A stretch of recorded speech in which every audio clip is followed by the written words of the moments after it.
Hi everyone, my name is Iben and we've got a new feature focus, and there is so much good stuff in this one because this one is all about creativity and building your zoos and wildlife reserves. So let's dive into this because I'm so excited to share all the cool pieces and all the cool things that I've spotted in this feature focus.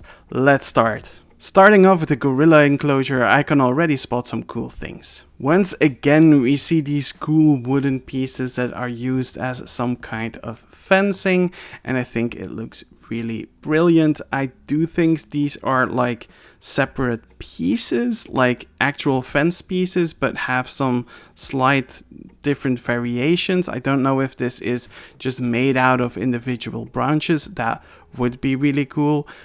Here in the back we can see a returning piece from Planet Zoo, one that looks like one of the classic pieces, and it's going to further cement the idea for me that the classic set is one of the returning themes from the first game. Here at the back at this building we can see these beautiful big barn doors which seem to fit perfectly with the arched wall pieces, which is something that I really like. That was not something we had in the first game, and that always kind of frustrated me because like you couldn't make these kinds of barn doors without having to do it piece by piece, and you always had to try to match it up with the actual pieces in game. So I'm really glad that isn't the case right here.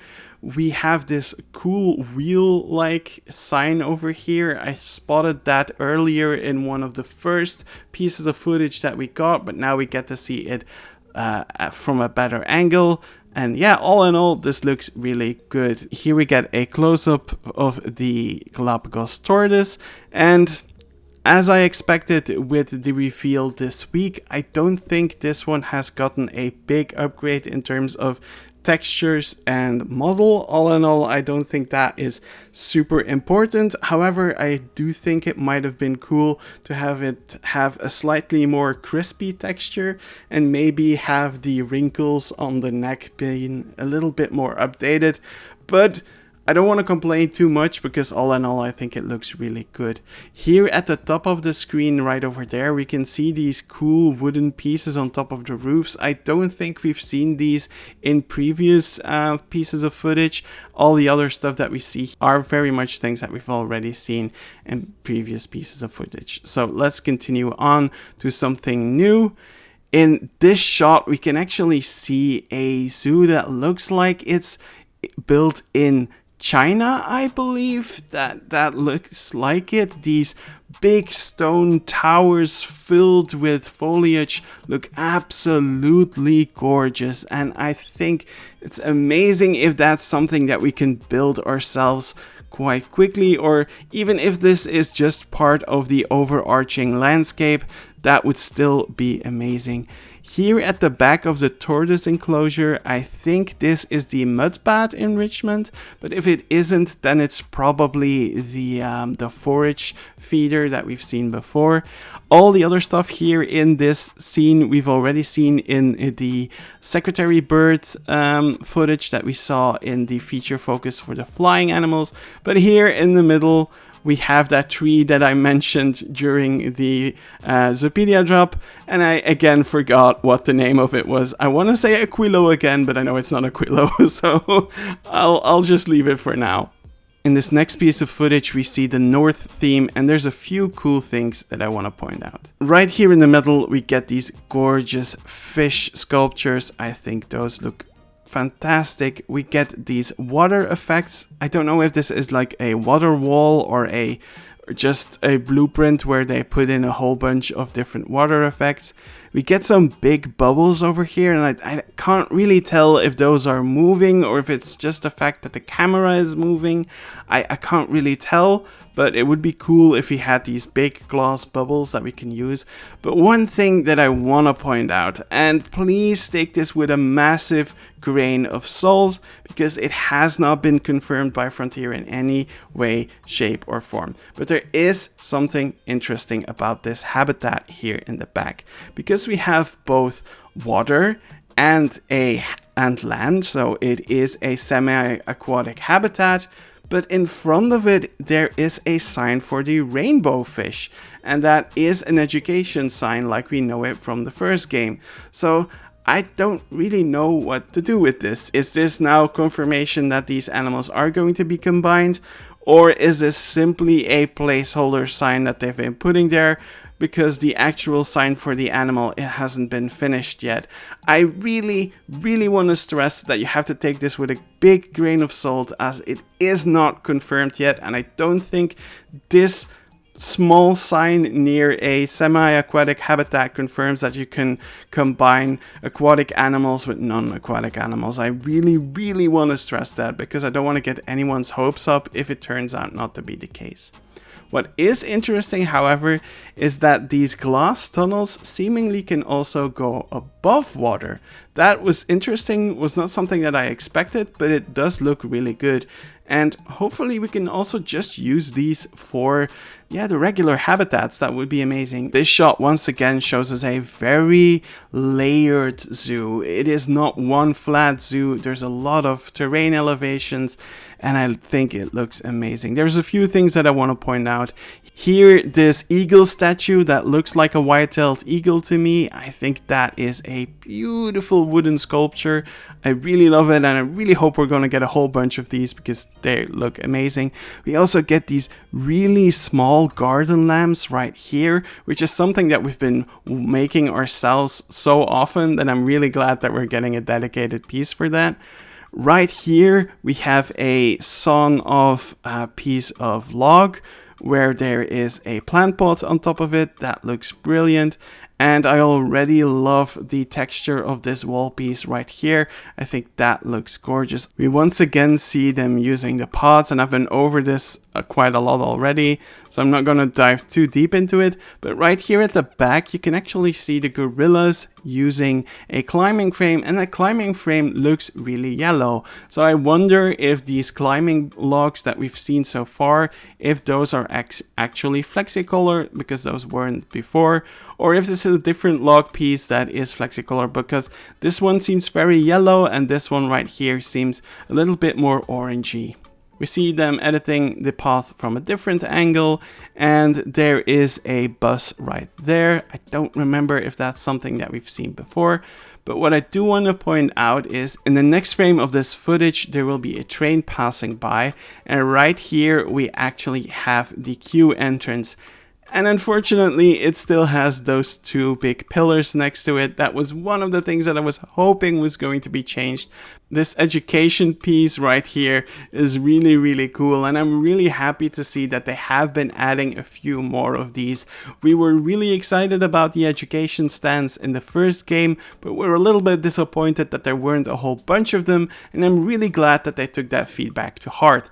They still look a little bit, I don't know, cartoony, but honestly, that was to be expected. I still think that you'll probably be able to do something with this to make it a little bit less cartoony by just covering this up with a whole bunch of pieces, but still, it's very funny that they are adding more of these, and there's another one later down in this footage. Right in this frame right here, we can already see a few more things. So first of all, that owl sculpture that we had seen in the flying feature focus seems to be two individual pieces, and it looks like it is flexicolor because this one is quite a lot more orange than the one that we saw in the flying feature focus. What I also absolutely love is that there's also a small wolf sculpture.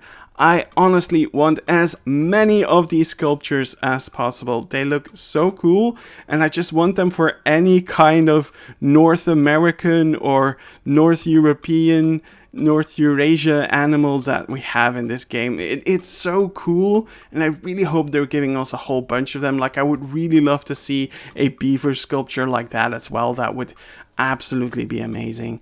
The wooden sculpture of the bear here looks so gorgeous, and we once again get to see the garden lamps that I was talking of. And right here, this looked like, big log pieces. I do hope that that means that we're also getting some kind of log cabin set. I'm already quite happy with the way this setup looks.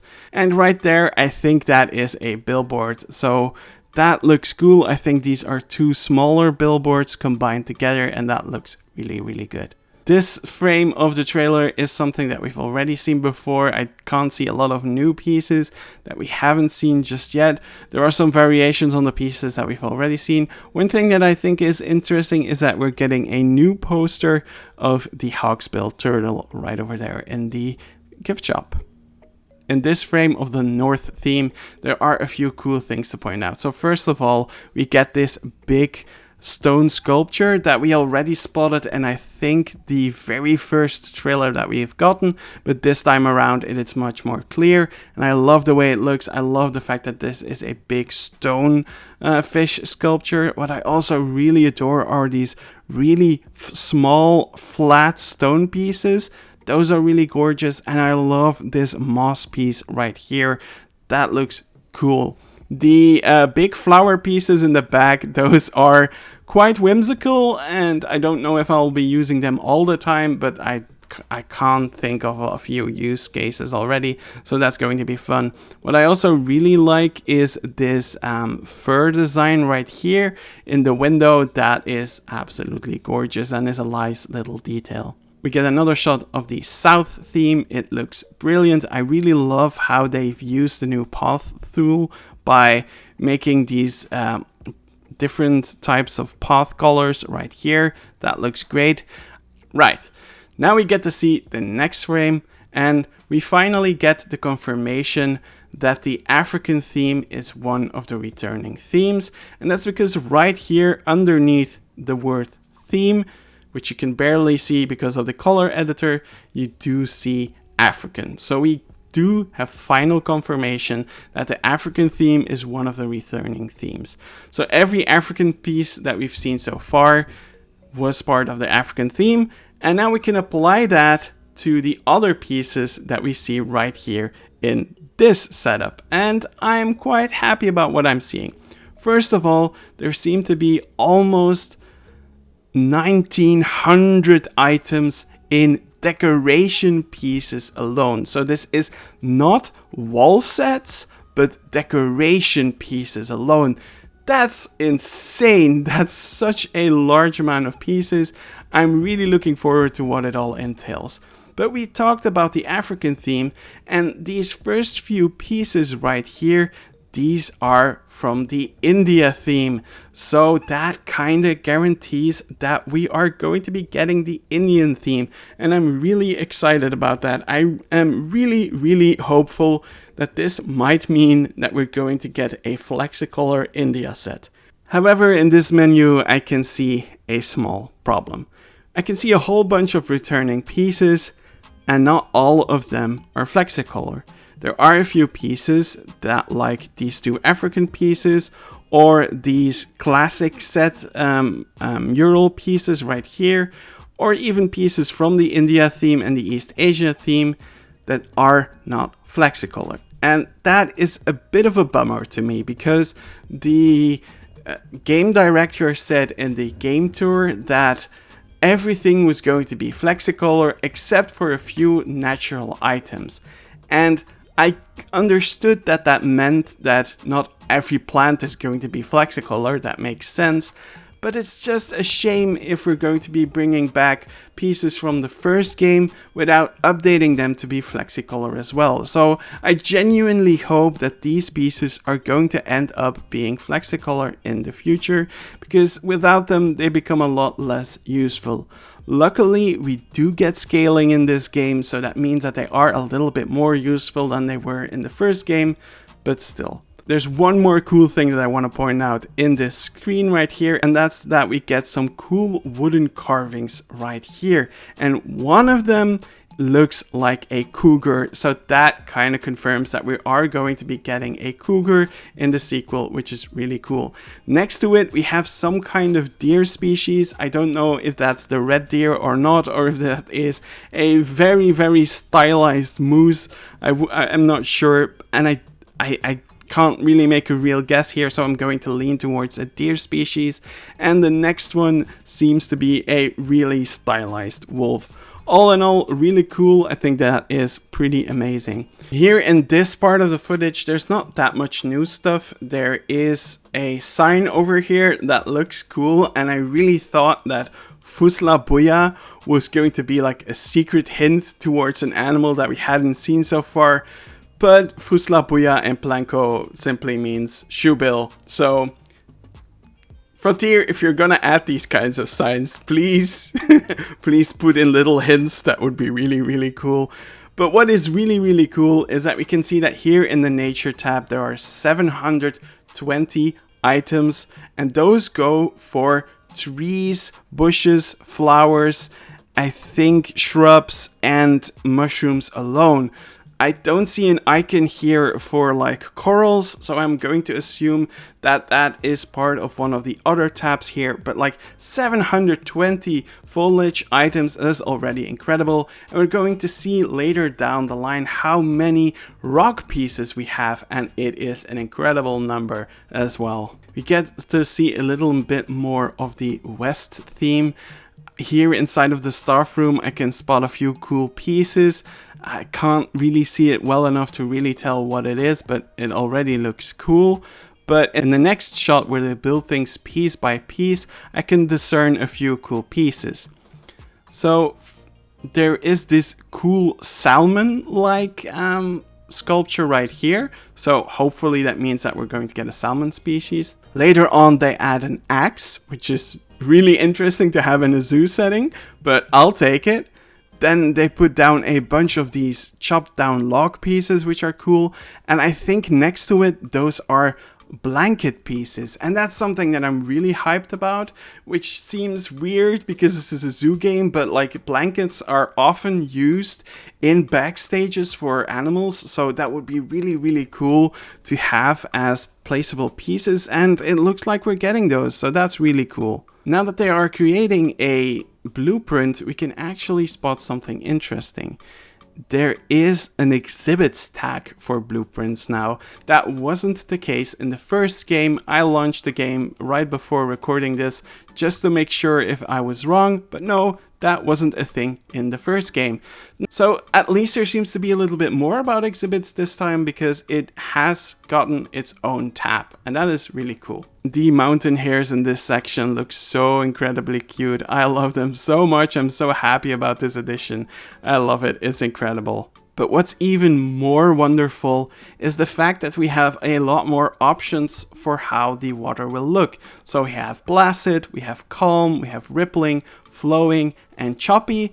And flowing actually makes sense. In the wolf footage, we saw a small river, and it looked like it was actually flowing water. And we were all thinking that that was just the effects pieces, but it looks like we can actually just set that and we can make the water look like that. This is one of the few things that I haven't been able to talk about, but that I knew since March, and that's the fact that we are getting a few more stamps. So we got the typical primitive stamps that we had in the first game, but we're getting a pyramid here as well, but we're also getting landscape stamps, and landscape stamps were something that was demoed to us, and that looked really cool. You could quickly make a canyon, and it looks like there's a whole bunch of different kinds of landscapes.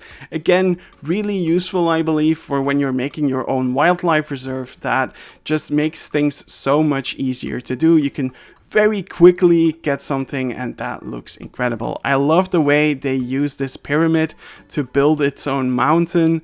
Just look at the end result right here. This looks amazing, and this is something that you would build yourself if you want to build something for like an ibex or something, any kind of mountainous animals. This kind of thing is something that you would build in your zoos, and it looks like it's so much easier to do that now in Planet Zoo 2, and I love that. I think it's a really good thing that the game really invested in making things a lot easier for us to do. In this section they talk about the rocks, and there are in total 190 rocks. That is something that I'm really really excited about. I can't wait to see what we can do with all these rock pieces.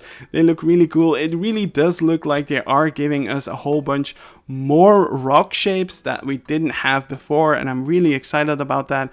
I'm mostly excited about all of these like pebble pieces right here and the flat pieces right there. That is something that's really cool. We talked about the rocks having flexicolor in the Facebook advertisement campaign, and right here we can actually see that there are 2 color slots for these specific rocks. So that's good to know. Hopefully we'll get to have a bunch more rocks that have more flexicolor slots, but frankly I'm already really happy that we are getting flexicolor rocks. That is absolutely amazing. In this shot we get to see them build even more stuff. What is really funny is that they made this rock formation and then have like a little tiny door right here for the rabbits.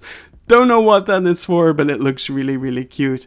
In this frame as well, we can see that there are 672 items, and all of these foliage items are considered tempered. So that's a whole bunch of tempered foliage. That's really cool to see. In this part of the video, they are building their own custom brush, and we can add up to 20 items in our brush. You can see a whole bunch of really cool trees. They all look amazing. But before we move on, I want to point out one small thing. In the flying feature focus, we had the little wind turbine with the stripes on the ground, and I talked about the fact that those were not in the first game. Well, right here in this frame, right in the corner, you can see those stripes again on the ground. So I'm pretty sure that means that this is a decal piece that we can use, and that's so incredible because that's the kind of thing that you want to use if you make things like indoor areas or backstages where you want to very clearly show that this is a dangerous area to be in, like with, for instance, a elephant backstage, so that you can clearly mark this area is where the elephant will be able to reach you. So yeah, really excited about that. And whilst it's really exciting to see that they brush these trees so easily, what's even more exciting is right here. We are getting fully functional seasons. One of the things we thought we were never going to get has finally been added to the game. Fully functional seasons. The trees actually change colors, and that is so fantastic. This is such a cool addition to the game, and I really hope that this also impacts animals, so that animals like the mountain hare will change colors when the seasons change. That would be absolutely incredible. There's 2 small tiny pieces of feedback that I want to provide. It still looks like the guests still wear like cold, warmer weather clothes even when it's cold, and I would have loved it if the water itself also froze over like it does in Planet Coaster 2. But all in all, I'm already very excited about actual seasonal changes to the foliage in this game. That's an incredible feat to do. I have no idea how they were able to pull this off, but it looks absolutely incredible, and I'm so thankful for it. Thank you so much for that, Frontier. It's an amazing addition. Shot, we get to see another educational item, and I think it looks so funny. It would be really funny if it's covered in snow, that the guests who use it struggle a little bit more to get to their feet, but I think it's really whimsical, and I really genuinely hope that we're going to be getting a whole bunch of these for a whole bunch of different animals. I really want to see some that are like dedicated for underwater or aquarium animals in general. That would be really cool. The brown bear in this shot looks beautiful, and that also applies for the cute little baby. I think it looks really good. And then they talk about the next feature focus, which will be about wildlife reserves. I'm really happy about that because I have so many questions. And I think here we're seeing a new staff member, because this one seems to look like a ranger. So it seems to look like wildlife reserves will still have staff. We've heard about that in like articles, but it's nice to have it confirmed. And what I think is really cool is that they have this little camera attached to their head by some kind of band. That is really cool. and they seem to be on a lookout looking at the animals in the wildlife reserve. And as you can see, there are still things inside the wildlife reserve that you can build yourself. Like there is a sculpture in here, which is not that unheard of. I've seen wildlife reserve and I've seen natural wildlife parks already, especially here in Belgium, where you can walk in it and where there's actually some artistic sculptures placed down. So for anyone who was a little bit worried about that, like this happens in real life as well. I really love the little observation tower. I really hope that this is something that we can build ourselves. It seems like the staff rooms were things that we were able to build ourselves, so I hope that's also the case for for these little observation towers. I love the fact that we're getting little ladders, and I really want to know what that building in the back is. I think it looks really, really cool. And that was everything I was able to spot in this trailer. I've been recording for like 40 minutes now. I genuinely hope that I spotted everything that I was supposed to spot. If there was anything I missed, let me know in the comments. Let me know what you think. Are you as excited about it as I am? I think all of the new creative stuff is really, really cool. I am a creative builder first and foremost, and I'm so happy to get so many cool new tools, but I'm even happier to see that it all becomes even more functional than it was before with, for instance, the changing seasons. Can't wait to hear what you think about it. Do everything what you want to do, like, comment and subscribe, and I hope to see you again on this channel for more Planet Zoo 2 news.